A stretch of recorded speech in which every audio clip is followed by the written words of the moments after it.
Olá, gente. Vamos então para a próxima parte da nossa aula, que a gente vai falar então sobre forças intermoleculares, né? Na verdade, todo o estudo aí que a gente pega das ligações, etc., geometria e polaridade é para a gente entender as forças intermoleculares e como elas explicam aí os fenômenos que a gente observa no dia a dia. Bom, a gente tem aqui uma escala de forças intermoleculares, né, ou de forças interatômicas, que a gente vai vendo a força aumentando, né, de baixo para cima, em que a força mais forte, digamos assim, é a interação do tipo íon-íon e a mais fraca do tipo dipolo induzido e dipolo induzido. Bom, então vamos lá. Vamos falar de cada uma dessas interações. Então, a interação íon-íon é justamente a interação que a gente tem entre cátion e ânion lá nos compostos iônicos, né? Por exemplo, se eu tiver lá um Na+, e um Cl-, né? Então, essa força aqui, que é uma força puramente eletrostática, vai ser aquilo que é mais forte na natureza. Depois a gente tem a própria ligação covalente, né? Que a gente viu ali que é uma sobreposição de orbitais. E aí então a gente vai começar com as demais forças, com as interações que a gente está vendo, né? Então vamos lá. A gente começa falando da interação íon-dipolo. E para isso a gente vai, né, lembrar lá daquele tal de o que é um dipolo, né? O que é um vetor momento dipolar. Então, quando a gente tinha ali a molécula do HF, o que acontecia? O flúor é mais eletronegativo do que o hidrogênio, portanto, a nuvem eletrônica fica mais perto do flúor do que do hidrogênio. Então, eu crio uma carga parcial negativa aqui no flúor e uma carga parcial positiva no hidrogênio. Ou seja, isso aqui é um dipolo, é uma única molécula que tem dois polos. Eu não tenho dois polos separados, mas uma única coisa que tem dois polos no mesmo lugar. Tá? Então, isso aqui então é o que a gente chama de dipolo. O que é uma interação do tipo íon-dipolo? É quando eu tenho o íon, seja ele positivo ou negativo, interagindo com os lados de um dipolo. No caso aqui, o íon positivo, Na+, interage com o dipolo negativo e o íon negativo interage com o dipolo positivo na água. Né? Então aqui a gente está pensando na questão de dissolver, né, sal na água, quais são as interações, são justamente essas. Por que essa interação ela é importante? Tem uma questãozinha do Enem, inclusive, que já caiu uns 2 anos no Enem, um dipolo, inclusive, mas tem uma que, inclusive, está nas nossas tarefas, né? Mas uma das coisas que ela explica é como que os sais, né, eles fazem aquela interação do tipo íon-íon, que é a mais forte. O que leva, então, os sais se dissolverem, por exemplo, em água? Então, o que leva é justamente essa interação da água com os íons nessa interação do tipo íon-dipolo. Então, dentre as interações, né, que pensa que íon-íon e ligação covalente são ligações, né, mas dentre as interações essa é a mais forte de todas. Bom, depois a gente vai para a interação do tipo dipolo-dipolo. Ou seja, a gente tem uma molécula aqui, como se fosse o HF, né? Em que a carga negativa está aqui no flúor, carga positiva está aqui no hidrogênio, né? Lembrando que isso é uma carga parcial. E elas vão estar interagindo. O dipolo negativo com o dipolo positivo e assim por diante. Então, essa é o segundo tipo de interação que a gente tem. Quando que a gente tem essa interação? Quando eu pego uma molécula polar, né, com outra molécula polar. Né? Ai, desculpa, HF nesse caso não é um bom exemplo. A gente já vai ver por quê. Vamos dizer que seja HCl. Porque o HF ele tem uma característica especial. Tá? Então, uma molécula polar interagindo com outra molécula polar é do tipo dipolo-dipolo. Íon-dipolo é um íon interagindo com uma molécula polar. Né? Íon com molécula polar. E aí aqui a gente tem uma molécula polar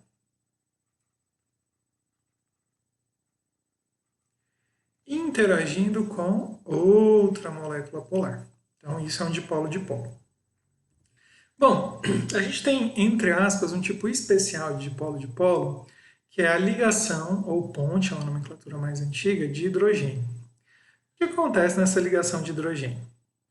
Bom, quando eu tenho o hidrogênio ligado ao flúor, ao oxigênio ou ao nitrogênio, que são os três elementos mais eletronegativos que a gente tem, essa diferença de eletronegatividade ela é muito grande. Então, esse hidrogênio ele fica com uma carga parcial positiva muito elevada, ele quase vira um íon positivo. E esse cara aqui, né, como ele tem uma eletronegatividade muito grande, ele vai ser muito fortemente atraído, né, ele vai atrair muito fortemente, desculpa, esse hidrogênio que é positivo. Né? Então, isso aqui vai ficar com uma carga parcial negativa muito forte, interagindo de maneira muito forte com uma carga parcial positiva. E isso aí não vai... isso são dados experimentais, né? A gente verifica que isso vai ser muito mais forte do que um dipolo-dipolo normal. Então, resumidamente, a gente podia dizer que é uma ligação de hidrogênio. É como se fosse um dipolo-dipolo quando eu tenho hidrogênio ligado a FON, né? Flúor, oxigênio e nitrogênio. E o detalhe que, qual que é a regra, né? Eu preciso ter o hidrogênio ligado a FON interagindo com outro FON.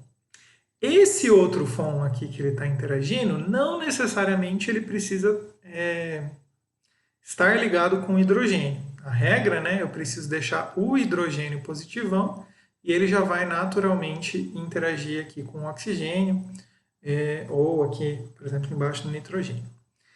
Um exemplo bem legal que a gente tem, né, de ligações de hidrogênio, tipo, o mais famoso é o da água, e outro que volta e meia aparece aí são a ligação da dupla face do DNA.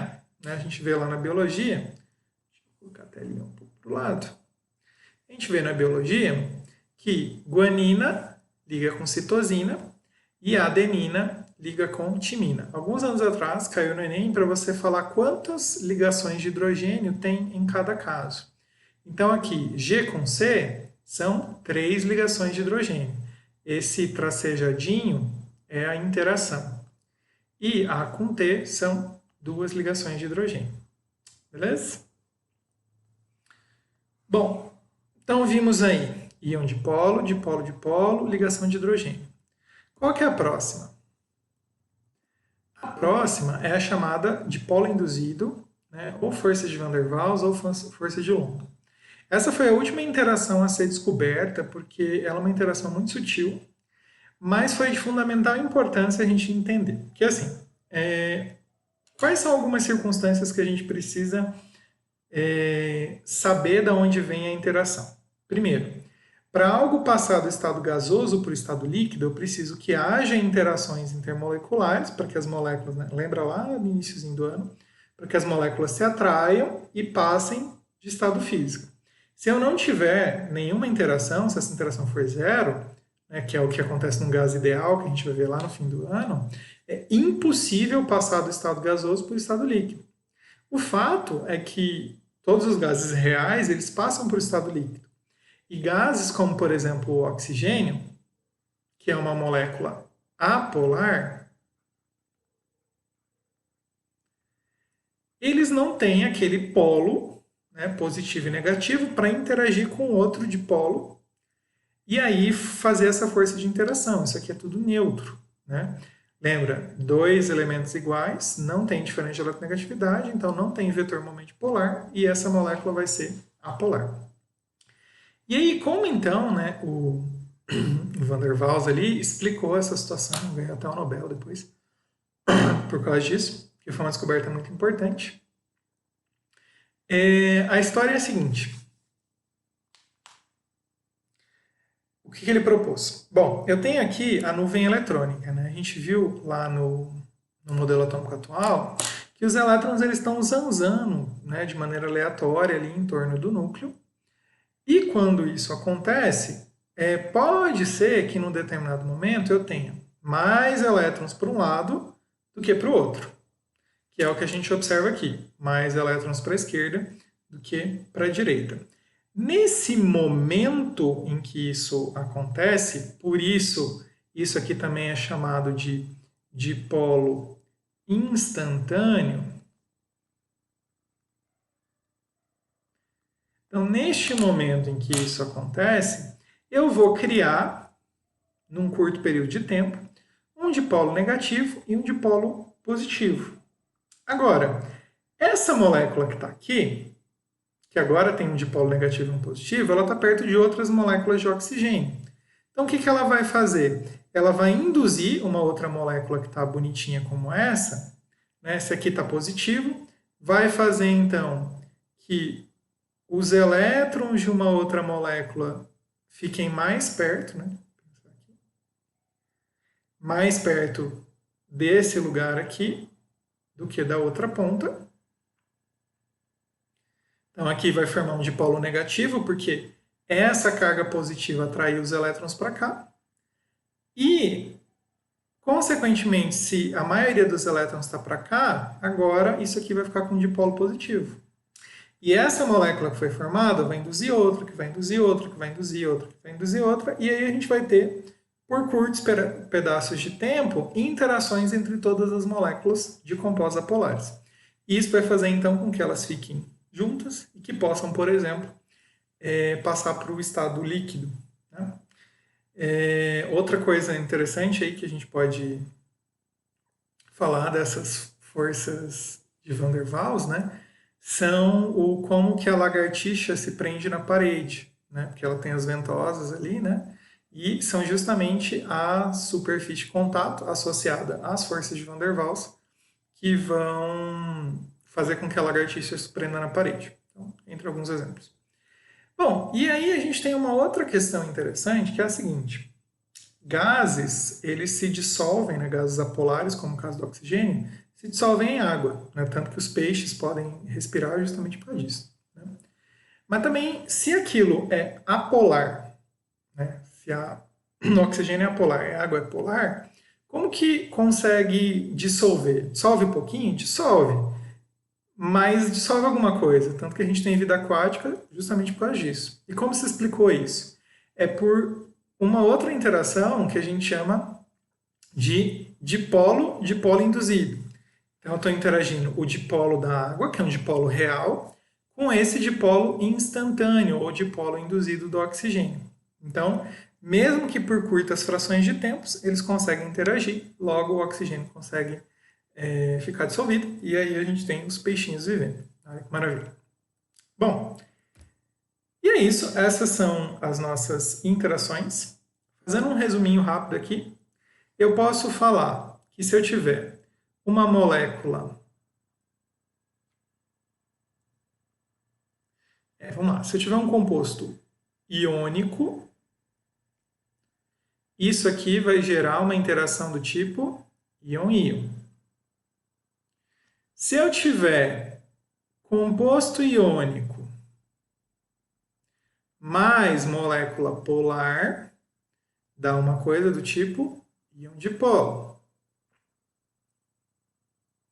Se eu tiver molécula polar,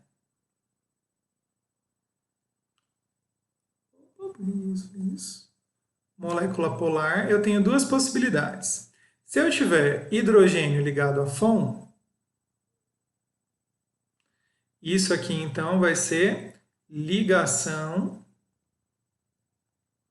de hidrogênio.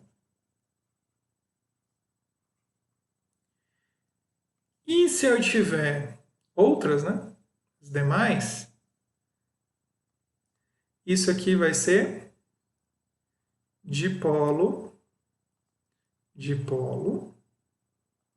Mas se eu tiver a molécula polar com uma molécula apolar, como é o caso do oxigênio dissolvido na água, isso vai ser um dipolo induzido.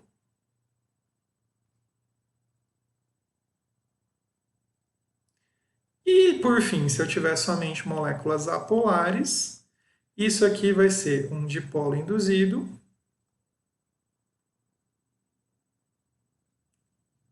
de polo induzido. Então, o que a gente vê aí? Quando é íon, chama íon. Quando é molécula polar, chama dipolo. E quando é molécula apolar, é dipolo induzido. Então, se eu estou interagindo tananã com tananã, é só pensar. Íon é íon mesmo. Molécula polar é dipolo. Molécula apolar, dipolo induzido. E aí a única exceção para essa regrinha prática é a ligação de hidrogênio. Bom, isso aí dá algumas implicações práticas, como eu falei do caso ali da lagartixa colando na parede. E vamos falar de algumas delas. A primeira é a questão da solubilidade, né? Então, a gente tem uma regra que você já deve ter ouvido falar, que semelhante dissolve semelhante. Ou seja, um composto, uma substância polar, dissolve outra coisa polar. Um composto, uma substância apolar, dissolve outra coisa apolar. Então, por exemplo, água mistura, por exemplo, com açúcar. São duas substâncias polares. E se eu pegar, por exemplo, a gasolina, ela mistura com querosene, que são duas substâncias apolares. Agora, a gente tem também isso é bem simples, né? Então, polar, polar, apolar, apolar. E a gente tem algumas substâncias que a gente chama elas de anfipáticas. Opa, faltou um N ali. Anfifílicas ou anfipáticas. Qual que é a característica dessas moléculas? Elas têm as duas naturezas. Ela tem um pedaço polar e um pedaço apolar. É o que acontece com o álcool. O álcool, a formulinha dele é assim. E essa parte aqui, que a gente diz que é uma cauda, é apolar. E a cabeça aqui, que a gente chama, é polar. Então ela consegue interagir tanto com coisas polares quanto apolares. É por isso que a gente consegue, por exemplo, medir a quantidade de álcool na gasolina misturando com água. Por quê? Se eu tenho aqui a minha amostra, que é gasolina, né? A nossa gasolina de poço é misturada com álcool, né? Então a gente coloca aqui gasolina mais álcool, e misturo ela com álcool, né? Misturo ela com água. Quando eu chacoalho isso, o álcool, né, toda substância anfipática, ela eventualmente interage mais fortemente com uma coisa do que com outra. Então, o álcool ele gosta mais da água do que da gasolina. Então, quando eu misturo isso, o que vai acontecer? A gasolina vai ficar pura e eu vou ter então aqui uma mistura de água e álcool. Eu posso usar isso para calcular a quantidade de álcool que eu tinha na gasolina, que foi o que a gente fez lá na nossa primeira aula prática, tá? E a gente sabe então que a gasolina e a água não vão se misturar, porque ela é apolar e ela é polar. Um outro composto anfifílico muito importante é o sabão. O sabão, ele tem uma longa cadeia de carbono e hidrogênio, que é apolar, que a gente chama de cauda, e uma cabeça aqui, que é polar. E aí ele vai ter a capacidade de interagir com a água na cabeça e com a gordura na cauda, que a gordura é apolar, a água é polar, e é assim que a gente consegue lavar. Então, por um lado, ele abraça a gordura que está lá no seu prato, e por outro, ele abraça a água que está passando, por isso que a gente consegue usar o sabão para limpar. Ok? Próxima coisa que a gente tem são as influências do ponto de fusão e ebulição. No geral, o que a gente nota? Conforme a massa de uma determinada substância vai aumentando, né? Se a gente pensar aqui na massa atômica dos compostos que estão aparecendo, maior vai ficando o ponto de fusão, porque quanto mais pesada é a molécula, mais difícil de separar. Lembra que ponto de fusão e ebulição é sobre separar as coisas que estão juntas.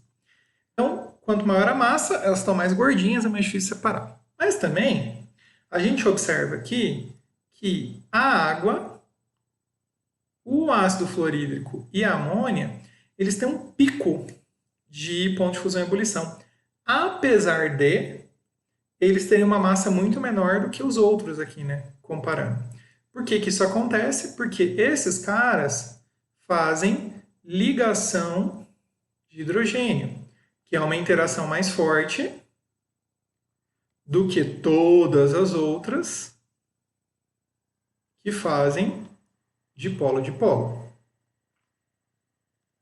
Tá?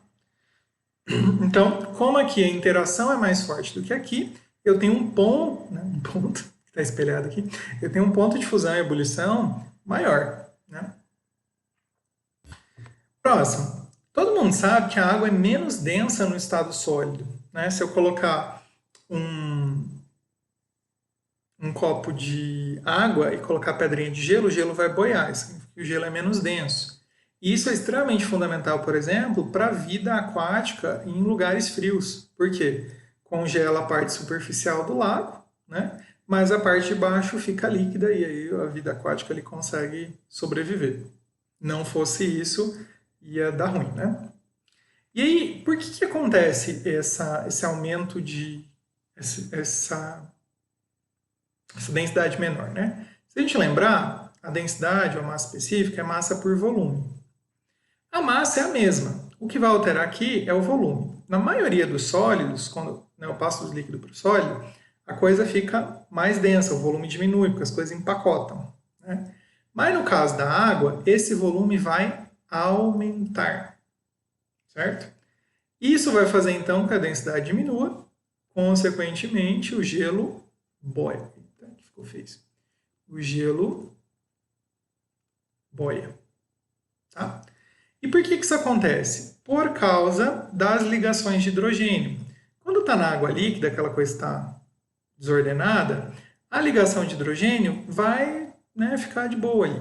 Né? Elas vão empacotar de uma maneira mais tranquila. Agora, quando eu vou para o gelo e eu quero organizar tudo aquilo ali para ficar sólido, as ligações de hidrogênio, por serem muito fortes, eles vão fazer essas estruturas hexagonais aqui. Que nem, sabe, floquinho de neve? Não sei se você já viu a foto. É exatamente a mesma estrutura. Né? Inclusive, tem a ver uma coisa com a outra. Né? Você vê que forças intermoleculares explicam muita coisa aí. E isso aqui tem muito maior volume do que isso aqui. Por isso, então, aumenta o volume quando congela, diminui a densidade, e aí o gelo vai boiar e os peixinhos vão sobreviver lá de baixo durante o inverno. Okay? E a última questão, né, de implicações práticas é essa aí, a tensão superficial. Você já deve ter notado que quando a gente vê um copo de água, esse é um copo de água transparente, você vai ver que forma tipo uma barriguinha assim, que é como se fosse uma película. Essa película se deve também às ligações de hidrogênio, que são muito fortes, e no caso da parte de baixo, elas estão interagindo tridimensionalmente, né? Então, em cima, embaixo, do lado do outro. Só que quando eu estou ali naquela película, elas não vão interagir com o ar, porque o ar é apolar. Então elas vão interagir muito fortemente entre si, ali na interface, né? Entre o fim da água e o ar, e formar essa película que a gente chama de tensão superficial, que é capaz, por exemplo, de fazer com que o mosquitinho aqui consiga andar, né, sobre a água, ou mesmo se uma pessoa pular de cabeça de uma certa altura na água, ela vai acabar morrendo por causa da tensão superficial, ou se machucando muito, e alguns outros efeitos que a gente tem. A gente tem algumas substâncias que a gente chama de tensoativos, principalmente os detergentes, que eles conseguem romper essa tensão superficial e aí muda um pouco essa característica da água. Bom, gente, por essa aula é só. Eu passei a lista de exercícios atualizada para vocês lá no eClass e fiquem todos com Deus. Vamos terminar aqui. Fiquem todos com Deus e até a próxima aula.